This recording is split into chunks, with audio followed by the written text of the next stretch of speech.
Halo sobat, terima kasih sudah mengklik video ini. Kali ini kita akan membahas sebuah kasus tragis yang menimpa seorang wanita cantik yang secara misterius menghilang saat hendak pulang ke Banten. Setelah dilakukan pencarian, teman dekatnya tanpa sengaja menemukan dirinya di dalam sebuah lemari kecil. Bagaimana bisa terjadi hal seperti ini? Mari kita simak kisah lengkapnya hanya di Alabis Story.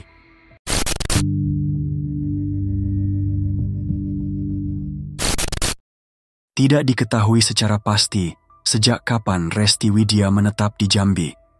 Wanita berusia 30 tahun ini, yang lahir pada tahun 1994,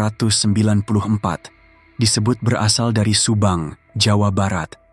Namun, berdasarkan laporan dari TV Sayus, keluarga Resti sebenarnya tinggal di Sarang, Banten, tepatnya di Kampung Nengger, Desa Batu Kuung, Kecamatan Padarincang, Kabupaten Sarang. Resti merantau ke Jambi untuk mencari nafkah. Keluarganya hanya mengetahui bahwa ia bekerja sebagai freelancer, meskipun ada laporan yang menyebutkan bahwa ia juga seorang penyanyi.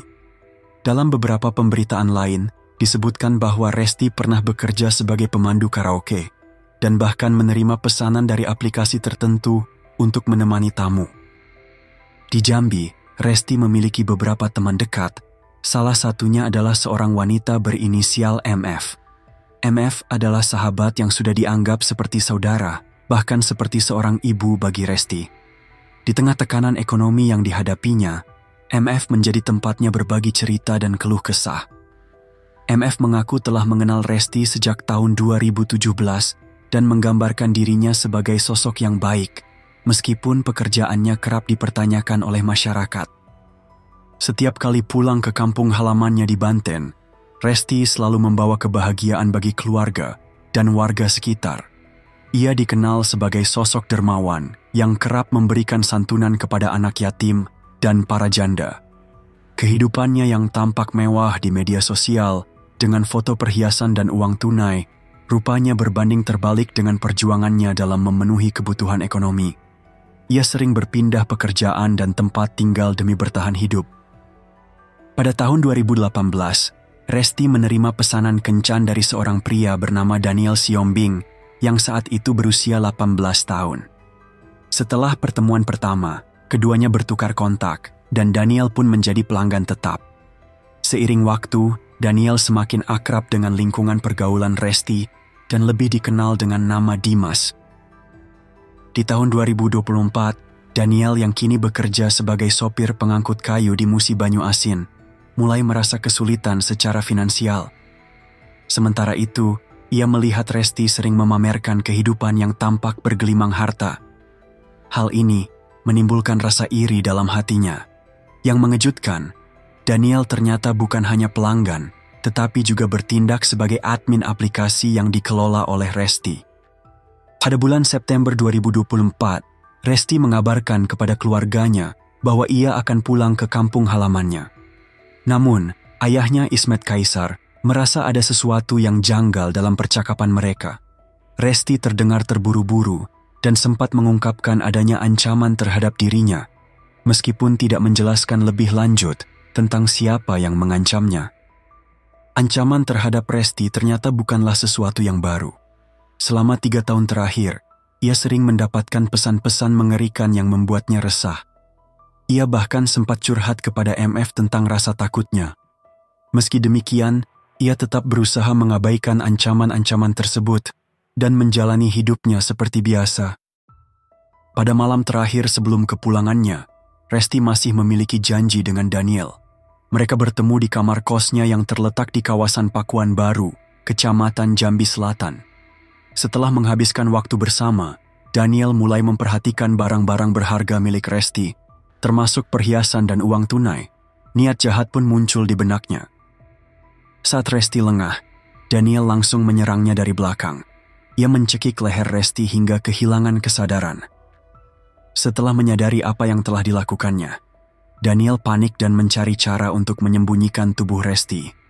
Akhirnya, ia memutuskan untuk memasukkannya ke dalam lemari. Sebelum melarikan diri, Daniel juga mengambil seluruh barang berharga, termasuk uang tunai, perhiasan, jam tangan, dan ponsel Resti. Keesokan harinya, teman-teman Resti mulai curiga ketika nomor teleponnya tidak dapat dihubungi. Setelah seharian tanpa kabar, mereka akhirnya mendatangi kosnya di malam hari. Sesampainya di sana, mereka menemukan koper hijau milik Resti masih berada di kamar, pertanda bahwa ia belum sempat pergi.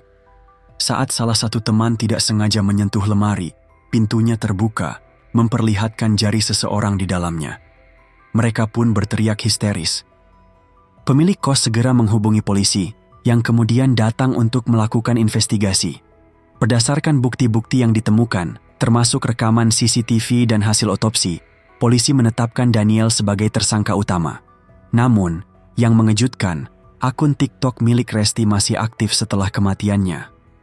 Namanya bahkan berubah menjadi calon jenazah, dan beberapa video baru masih terus diposting. Hal ini menimbulkan dugaan bahwa pelakunya masih mengakses ponselnya.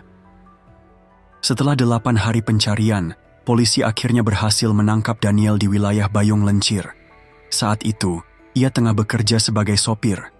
Dalam interogasi, Daniel mengakui semua perbuatannya dan menyatakan bahwa motif utamanya adalah untuk menguasai harta korban.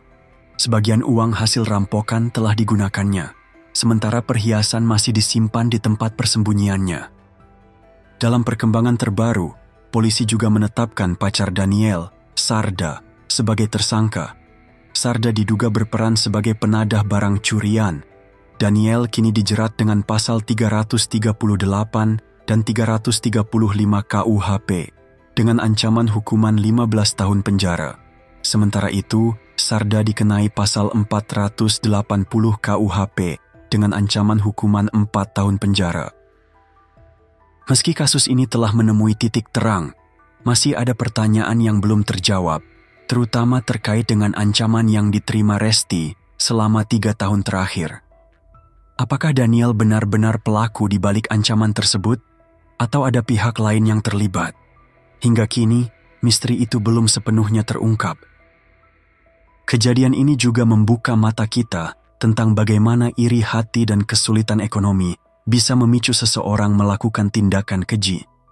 Daniel, yang awalnya hanya seorang pelanggan, berubah menjadi pelaku kejahatan karena ketamakan. Hal ini menunjukkan bahwa tidak semua orang di sekitar kita memiliki niat baik.